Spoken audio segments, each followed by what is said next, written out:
Hey guys, welcome to my office. Today I have 7 keys for you. 7 keys on how to keep your table tennis coach happy. If that sounds interesting, let's start. So, key number one is to realize that he is an expert coach, but you are an expert on your game. If you start with that assumption, then you're going to be more likely to communicate with him, your strengths, your weaknesses, your struggles, different things that are going on in your game, realizing that you need to keep him informed. If he's informed, he's going to be a much happier coach. Your game's going to progress a lot faster. You're going to have a lot better communication. Number 2, and this is a weird one. Number 2 is pay the full amount. I see a lot of people, they're kind of heckling with the coach almost like it's some kind of a garage sale or a barter system. Personally, when I was playing, I had some coaches from Europe, I had some coaches from Asia, and often I paid higher than the asking price. So if the coach said, this is how much I charge, I would pay more. Why? Because I wanted more information. I was paying for the information. I wasn't just paying for that 60 minutes or 90 minutes or whatever, so I would pay more. Am I asking you to pay more? No, not necessarily, but also you have to try to consider the fact of if you haven't even taken your first lesson and you're trying to get him to negotiate a lower price, is that going to be the best way to get information from him?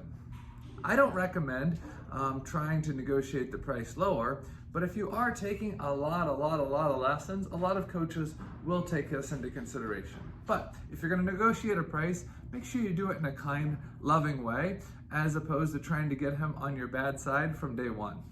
Number three is communicate. Like I said earlier, you are the expert in your game. He doesn't see every league match, every tournament match. He doesn't see every practice session. But the better you are at communicating that to him, the easier it's going to be for him to actually do his job coaching.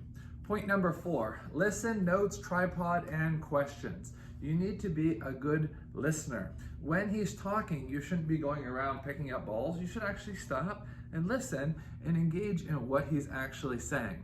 Second thing is notes. You need to be able to take some notes, maybe during the lesson, maybe directly after the lesson, and show him those notes. The third thing is tripod. You really need to have a tripod with a clip for your phone and make sure that you're actually recording your lessons and going back and watching it.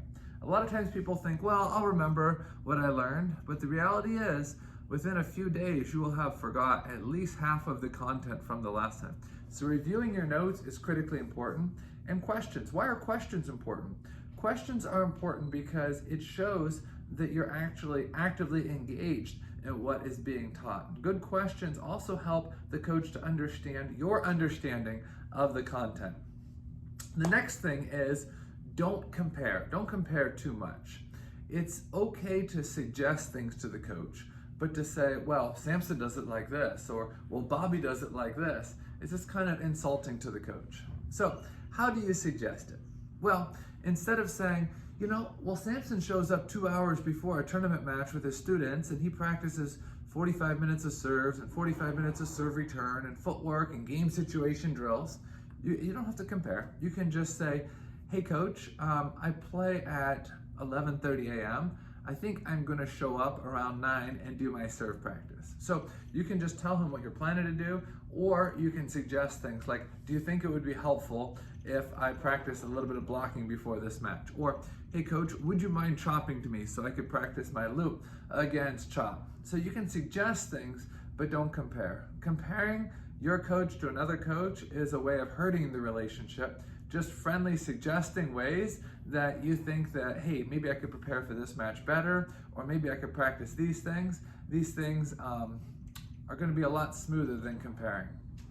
The 6th thing is you got to have goals. I've talked about this many times on my YouTube channel. If you don't know where you're going, any road will get you there. The coach not only needs to hear your goals, but he needs to be actively involved in the goal setting process. If right now you've been at 1,200 for the last 5 years and your goal is to get to 2,400 this year, hey, the coach needs to be actively involved in this process and say, is this realistic or is it not realistic? Is this something that I can achieve with my current schedule, or am I going to have to really ramp up my dedication or ramp up the amount of lessons that I'm taking? And the 7th thing, the last thing, is value. It's very important to value your coach. If you value your coach, if you value his time, if you value his knowledge, If you value what he's done to help you, that's going to reflect in how you interact with him. Last summer, Lily Zhang was at the US Nationals, and I said, hey, how was your time with the Chinese national team? And she said, oh, it was okay. I said, if you had another opportunity to go back there for 3 more months, would you go back there and practice with the Chinese national team? And she said, no.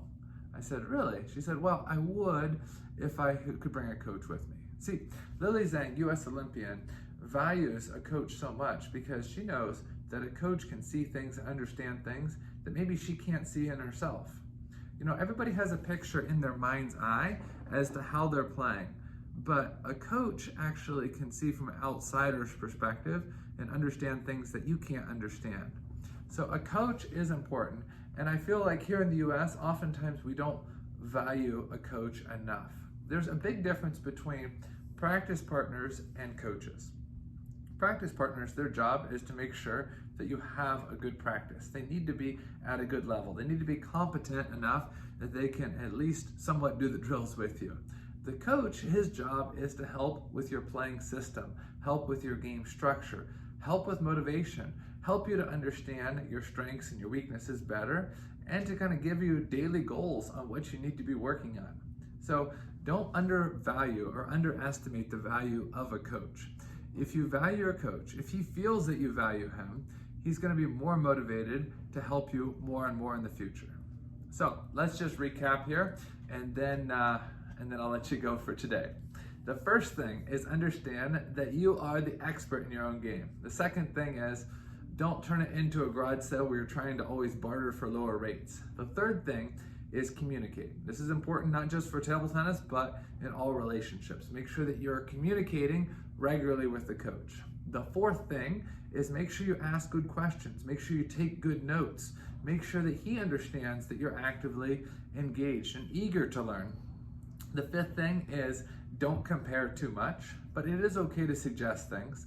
The sixth thing is make sure you have goals, not just long-term goals, but also short-term daily goals. And the seventh thing is make sure you value your coach and make sure he feels that you value him. I'm Samson Dabina. Thanks for watching. Make sure if you're watching this on YouTube that you hit that subscribe button and turn on the bell. I'll see you.